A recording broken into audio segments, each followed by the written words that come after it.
Police probe into shooting incidents at Kaiching Estate continues. Spain's King Carlos to abdicate in favor of his son. And in the U.S., a political firestorm over a prisoner swap with the Taliban.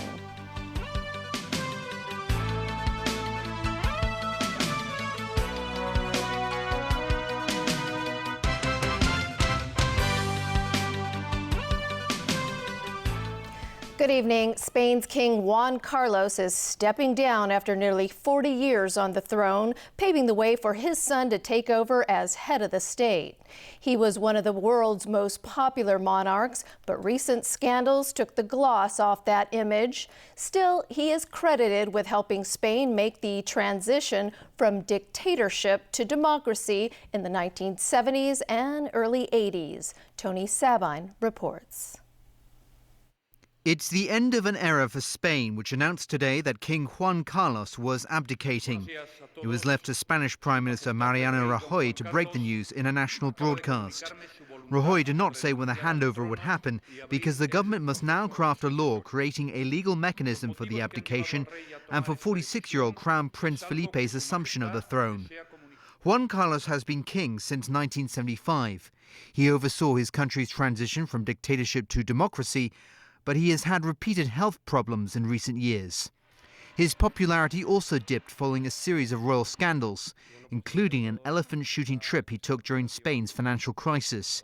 He broke his right hip on the trip and had to be flown from Botswana back to Spain aboard a private jet. His image was also tarnished by the investigation of his son-in-law, who is suspected of embezzling large amounts in public contracts. Still, many also credit him for being a stabilizing force, as Spain emerged from decades of dictatorship under Franco. He endeared himself to many Spaniards, in large part by putting down an attempted military coup in 1981. He also earned the admiration of the people following the Madrid bomb attacks in 2004, when he comforted the families of the victims. As Spain's new democracy matured over the years, the king played a largely figurehead role, travelling the globe as an ambassador for the country. Tony Sabine, TVB News. French authorities have arrested the man suspected of carrying out the shooting at Brussels' Jewish Museum last month, which left 3 people dead. The 29-year-old is thought to have spent time fighting in Syria's civil war with rebels inspired by a militant version of Islam. When Mehdi Namouche was arrested in southern France, he had firearms, a large quantity of ammunition, and a video claiming responsibility for the attack in the Belgian capital. Authorities raised anti-terror alert levels as they searched for the attacker, but it was a customs inspection in the French city of Marseille that turned up Namouche as he arrived from Amsterdam. The Obama administration is facing a political firestorm over its controversial prisoner swap with the Taliban. That deal involves the release of 1 U.S. soldier captured by insurgents in Afghanistan in exchange for 5 Taliban militants held by U.S. authorities at the Guantanamo Bay Detention Center. Obama's key staff defended their actions, saying they did it to free America's sole prisoner of war. Sergeant Bo Bergdahl is now at a U.S. military hospital in Germany where he's undergoing physical and psychological exams. While many are celebrating his release, given America's long-standing policy of never negotiating with terrorists, critics fear the devil's in the details over Bergdahl's release.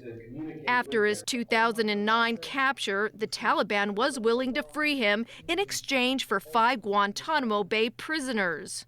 5 years later, it's clear the Taliban got its way. Its top leader, Mullah Omar, called it a great victory for the Taliban.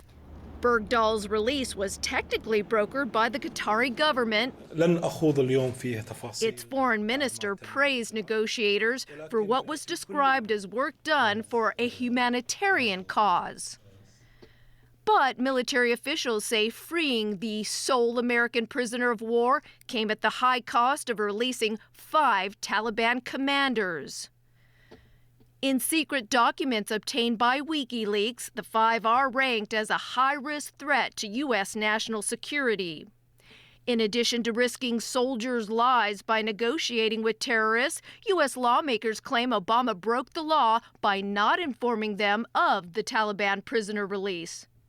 But Obama's key staff defended the president's decision. Regardless of who may be holding an American prisoner of war, we must do our best to bring him or her back. We have strongly supported an Afghan-led effort to come to an agreement with the Taliban. So maybe this will be a new opening that can produce an agreement. From Idaho, Bergdahl's parents passed personal messages to their son. We continue in our minute-by-minute prayers for you as you go through this healing process, and we praise God for your freedom. To deal with his son's Taliban captivity, Bob Bergdahl immersed himself in the Taliban culture by growing a beard and learning the Pashto language. It remains a mystery why Sergeant Bergdahl wandered off his secure military outpost in Afghanistan 5 years ago. Perhaps his motive was explained in this father-to-son message. I'm proud of how much you wanted to help the Afghan people and what you were willing to do to go to that length. Firecrackers, street dancing and a parade have marked the creation of India's newest state of Telangana. Indian lawmakers passed a bill early this year to carve the country's 29th state out of the southern states of Andhra Pradesh, despite strong resistance in Parliament. Supporters say the economic development of the landlocked Telangana region has been neglected in favor of the richer coastal areas of Andhra Pradesh. Hyderabad will remain the common capital of the two states for 10 years, after which Andhra Pradesh will develop a new capital city. Telangana will have a population of around 35 million across 10 districts.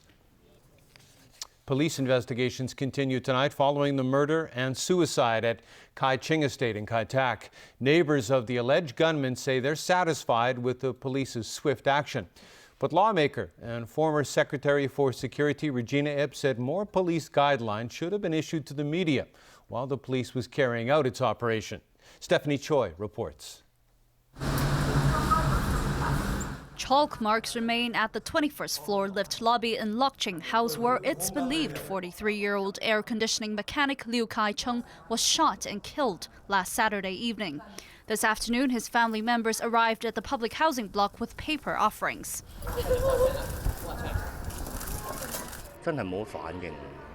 Liu's neighbor said he saw someone lying at the elevator doors with 2 red spots on the left side of his chest. He said there wasn't much blood, but added he saw 3 bullet casings on the floor. After the Saturday night murder, police stayed on to investigate. On Sunday, they engaged in a shootout with the alleged gunman, 51-year-old Lee Tak-yan, who lived on the 10th floor. The police later found 2 guns in Lee's 10th floor apartment.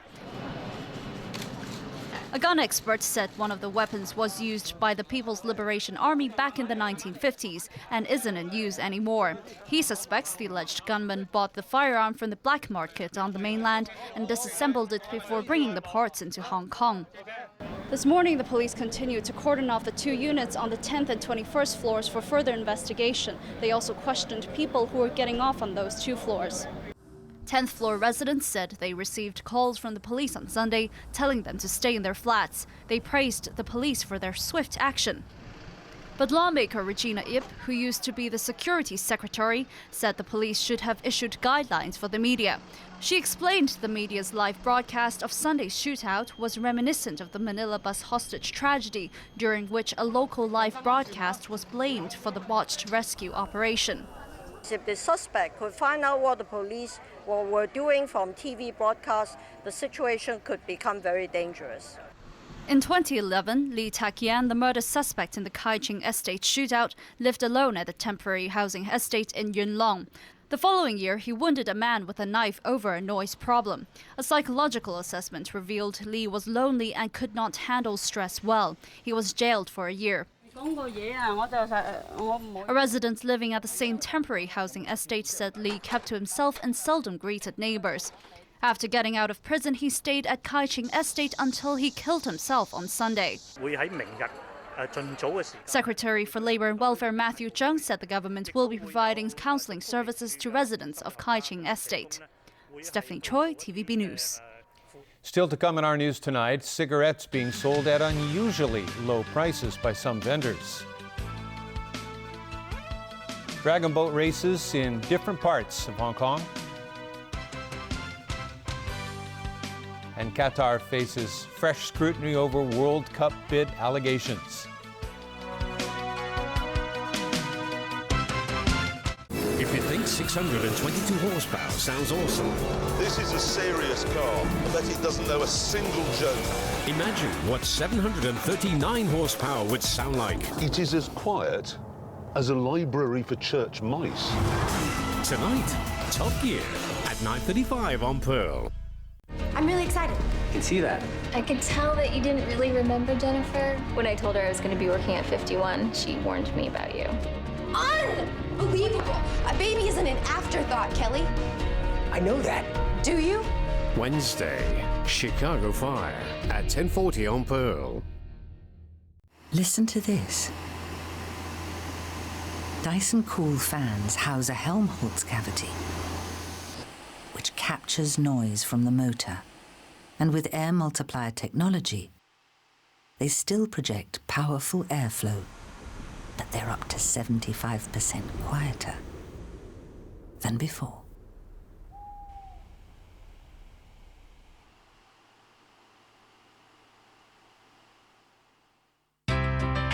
The selection of the chief executive by universal suffrage in 2017 will be a milestone in Hong Kong's constitutional development. According to Article 45 of the Basic Law, a broadly representative nominating committee will nominate candidates. Then all voters will elect the chief executive through one person, one vote. Finally, there is appointment by the Central People's Government. Following these steps, we can all elect our chief executive in 2017. Monsoons that cause rivers to rise by 4 meters. A few weeks ago, this was dry land, coatis running across it. Now it's covered in water, as far as the eye can see. And surviving the lights of death. Tuesday, Wingxing Photo Supply's 40th anniversary presents Wild Brazil at 9:30 on Pearl Spectacular.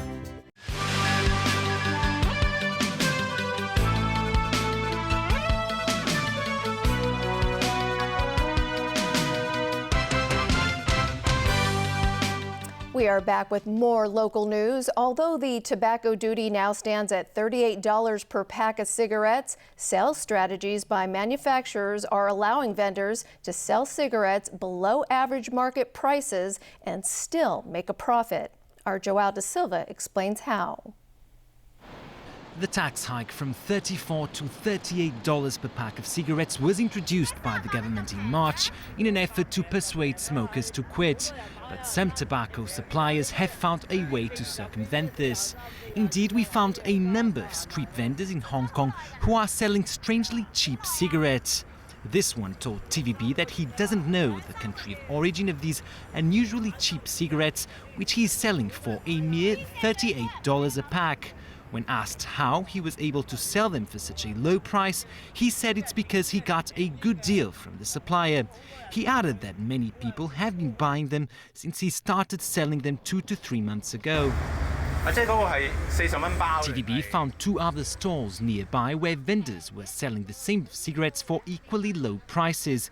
One claimed the cigarettes were imported from the US. Since the tobacco duty last went up in March, the average over-the-counter price for a pack of cigarettes is $55. Vendors pocket around $3 per pack, but their profit margin increases with these extremely cheap cigarettes. TVB found out the reason why they are being sold so cheap.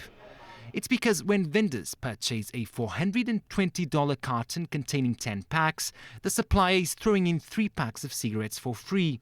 That means the vendor is in fact paying $32 per pack instead of the $42 he would pay without this promotion. In the end, if vendors sell these cigarettes for $40